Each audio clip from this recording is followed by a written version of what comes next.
Interação gênica. Esse é o nosso assunto da nossa aula de hoje. No entanto, vocês devem estar curiosos para saber o que esses frutos de pimentão, com essas diversas cores, têm a ver com a nossa aula de hoje. Bom, eles estão aqui para mostrar para vocês que a variação em relação à sua cor, ela é determinada pela interação gênica. E nós vamos ver como que isso acontece. Interações de alelos de um único gene. O que ocorre quando dois alelos diferentes estão presentes em um heterozigoto? O que nós vamos observar é que em muitos casos a expressão de um único desses alelos. E aí nós tivemos um conceito que é o conceito da dominância e recessividade. Existem muitas formas de alterar a sequência de um gene, e um gene alterado produz um alelo mutante. Esses alelos mutantes, conhecidos de um gene, e seu alelo tipo selvagem são denominados alelos múltiplos ou série alélica. Um alelo mutante, ele deve ser testado para verificar se ele é dominante ou recessivo. A dominância, ela é a manifestação de como os alelos de um gene interagem em um heterozigoto. Foi descobertos diversos tipos de dominância, cada uma delas representando um tipo diferente de interação dos alelos. Nós vimos que Mendel trabalhou para as diversas características que ele testou com dominância completa. Esse é o tipo mais simples de dominância que nós temos. Na dominância completa ou total, um alelo totalmente dominante será expresso no fenótipo quando apenas uma cópia estiver presente, como nós observamos no heterozigoto. Enquanto isso, o outro alelo ele será totalmente recessivo. Agora, do ponto de vista bioquímico, e aí nós já vamos começar a interagir e mostrar o quanto é forte a relação dessas duas disciplinas, a genética e a bioquímica, se considera dominante o alelo que codifica uma enzima funcional. Dominância completa, não há distinção fenotípica entre o heterozigoto e o homozigoto dominante. E nós vimos isso nos experimentos que Mendel fez. Como que funciona isso?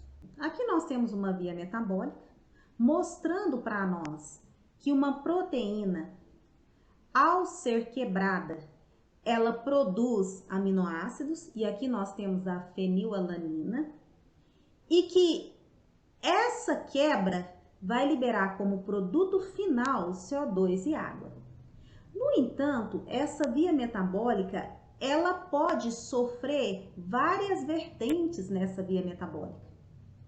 Inclusive, essa via metabólica, ela pode ser bloqueada em alguns pontos dessa via.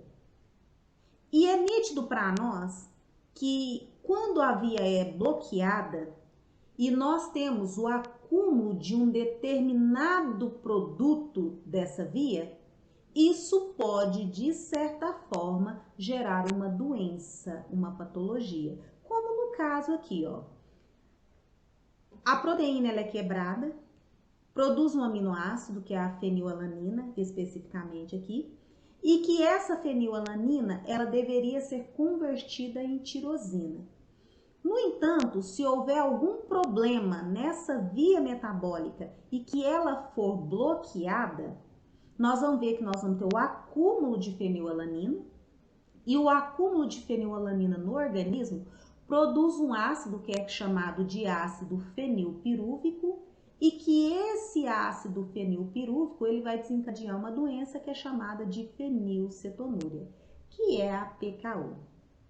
E se nós olharmos aqui, nós podemos ter vários problemas patológicos em função de vias que podem ser bloqueadas devido a um problema na enzima ou por qualquer outro problema. E aí nós podemos desencadear com isso diversas patologias que hoje nós conhecemos. O que nós observamos? As mutações recessivas, elas acontecem se um alelo defeituoso ele é recessivo. Isso significa que o alelo selvagem que não sofreu a mutação, ele é suficiente para produzir um dado fenótipo. Nesse caso, nós chamamos isso de haplosuficiente, ou seja, esse alelo ele é capaz de produzir o fenótipo em questão. Mas e se as mutações elas acontecem no alelo dominante? Nesse caso, ele vai ter o problema, ele vai ser defeituoso, e isso significa que uma dose do tipo selvagem não vai ser suficiente para produzir o fenótipo em questão. O que nós temos aqui então? Nós temos 3 situações para que a gente possa entender como que funciona a dominância completa. Na primeira situação aqui, nós temos o tipo selvagem homozigoto. No tipo selvagem homozigoto, a nível de gene, lá no cromossomo, nós vamos ver que não tem mutação no gene. Não tendo a mutação no gene, automaticamente esse gene vai produzir o RNA mensageiro e, consequentemente, as proteínas funcionais. Já no heterozigoto, o que nós observamos aqui? Um dos seus genes, ele tem a mutação. E esse gene que tem a mutação, ele vai produzir um RNA mensageiro com a mutação, porém, a presença dessa mutação vai fazer com que a proteína não seja funcional. E o gene que não tem a mutação? O gene que não tem a mutação vai produzir o RNA mensageiro e dele a proteína funcional. E no caso do mutante recessivo homozigoto? Nesse caso aqui, nós vamos observar a mutação nas 2 sequências gênicas e automaticamente essas 2 sequências gênicas vão produzir um RNA mensageiro mutante, que por sua vez vão produzir proteínas não funcionais. Então é dessa maneira que a dominância completa ou total, ela atua nesse caso apresentado aqui para vocês. Um outro tipo de dominância que nós temos é o que nós chamamos de dominância incompleta. Chamamos de dominância incompleta quando o indivíduo heterozigoto apresenta um fenótipo intermediário entre os fenótipos dos homozigotos, ou seja, dos seus pais. Um exemplo clássico de dominância incompleta ocorre na flor da planta boca de leão. O que nós temos aqui? Se nós partirmos de indivíduos puros, em que nós temos uma planta com a cor da flor vermelha, devido ao gene azão-azão, e uma planta com cor de flor branca, devido ao gene azim-azim, e esses são os parentais desse cruzamento, o que se observa na primeira geração é que todos os indivíduos vão ter uma cor intermediária. E nesse caso aqui, as plantas vão apresentar flor roxa para característica. Se nós deixarmos esse material para autofecundar, o que se observa na segunda geração? Na segunda geração, nós vamos observar a seguinte proporção fenotípica. 1/4 de indivíduos vermelhos para 2/4 de indivíduos roxos e 1/4 de indivíduo branco. Essa proporção fenotípica é a mesma proporção genotípica que nós observamos. Ou seja, 1/4 azão, 2/4 azão, 1/4 azinho. Dessa maneira funciona a dominância incompleta. Um outro exemplo que nós temos é o que nós chamamos de codominância. Fala-se de codominância quando o indivíduo heterozigoto expressa os dois fenótipos paterno simultaneamente. Aqui nós temos um exemplo para a cor da pelagem de bovino de uma raça específica. E que nós temos aqui, ó, os pais R1 determina indivíduo vermelho, R2 determina indivíduo branco. Se nós cruzarmos esses dois indivíduos, o que nós vamos ter em F1, que é o seu heterozigoto, R1, esse indivíduo, ele é chamado de ruão. Ele não é vermelho, ele não é branco. Há quem diga que se você contar os pelos desse indivíduo aqui, ele vai ter 50% dos seus pelos vermelhos, 50% dos seus pelos brancos. E que essa mistura de cores eles chamaram de ruão. Quando nós analisamos a geração seguinte de um cruzamento de um indivíduo ruão com um indivíduo ruão, o que nós vamos observar é a seguinte proporção fenotípica: 1/4 do indivíduo vermelho, 2/4 do indivíduo ruão, 1/4 do indivíduo branco. Essa proporção fenotípica é a mesma proporção genotípica que nós vamos observar. 1/4 de R1, 2/4 do heterozigoto, R1, 1/4 de R2. Quando nós analisamos geneticamente a codominância e a dominância incompleta, nos parece que não tem diferença. E de fato, nós vamos observar que a diferença entre esses dois tipos de interação vai acontecer bioquimicamente falando. Na dominância incompleta, nós vamos ver que nós vamos ter uma de suas vias metabólicas interrompidas. E que essa interrupção, na verdade, vai gerar uma cor intermediária e que determina a cor de F1. Na codominância, nós não temos nenhuma das vias interrompidas. Só que aqui não tem a relação de dominância. As duas enzimas funcionais, elas vão se expressar ao mesmo tempo, simultaneamente. E nesse caso, vai determinar a cor de F1, que aqui no exemplo é o ruão. Então, nós não conseguimos diferenciar geneticamente dominância incompleta de codominância. Para isso, nós precisamos entrar na via metabólica para que essa visualização fique clara para nós em relação à diferença dessas duas interações.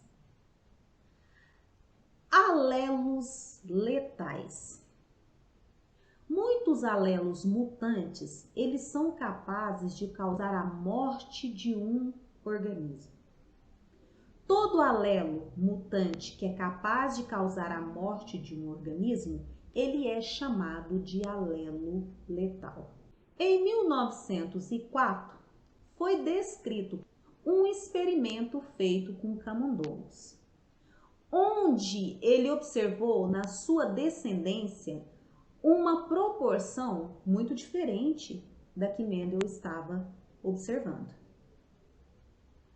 O que ele observou no seu experimento? Que são letais os genes para a cor amarela do camundongo. Qual é esse gene?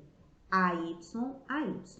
Todo indivíduo que apresentava esse gene, ele morria. Mas morria quando? Na fase embrionária. No experimento feito, quando ele cruzava um camundongo heterozigoto com outro camundongo heterozigoto, automaticamente ele chegava numa proporção de 2/3 de indivíduos heterozigotos para 1/3 do indivíduo homozigoto azão. Como essa proporção era muito diferente da que Mendel tinha proposto, eles verificaram o que estava acontecendo. E eles viram que esse indivíduo com esse gene AY sempre morria. E aí ele determinou que esse alelo aqui era um alelo letal, porque ele causa a morte do indivíduo. Nesse caso, alelos letais são genes que determinam a morte do indivíduo no estado embrionário ou após o seu nascimento. Só que nós vamos observar que para ser letal, necessariamente o gene tem que estar em homozigose. No entanto, ele pode ser homozigoto dominante ou homozigoto recessivo. Não existe um direcionamento que o alelo letal ou ele é dominante ou ele é recessivo. Nesse caso aqui, ele pode estar em homozigose dominante ou homozigose recessiva. Um caso curioso de alelos letais acontece na cultura do milho. Se nós olharmos essa bandeja com as plântulas de milho aqui, é possível nós observarmos aqui que algumas dessas plantas, elas são albinas. Olha só a diferença de cor. Aqui mostra que o alelo letal ele é recessivo e ele impede a formação de clorofila em plantas de milho. Espera aí. Qual é a função da clorofila? Se nós lembrarmos lá da bioquímica, nós vamos perceber que esse pigmento ele tem uma importância muito grande para os vegetais. No entanto, o que se observou?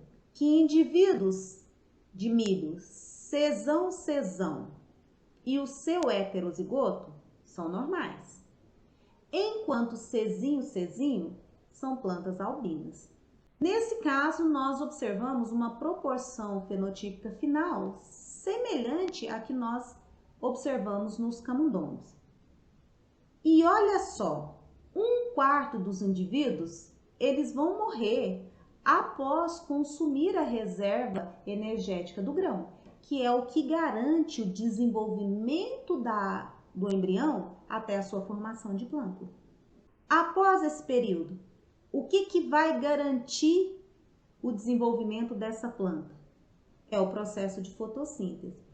Porém, por ser uma planta albina, ela não vai realizar a fotossíntese devido à falta de clorofila e automaticamente isso provoca a morte dessa planta após consumir o seu material de reserva da semente. Essa foto é uma foto que nos foi cedida, vinda do viveiro de Flora, Paisagismo e Jardinagem, situado em Senador Canedo, em Goiás, e ele foi tirada por uma aluna do curso de Engenharia Florestal, quando ela foi fazer um estágio, e que eles sugerem que esses flamboyants diferentes aqui é devido a um albinismo que acontece nessa cultura. Então, nós observamos que a presença de alelos letais pode acontecer tanto nos animais quanto nos vegetais.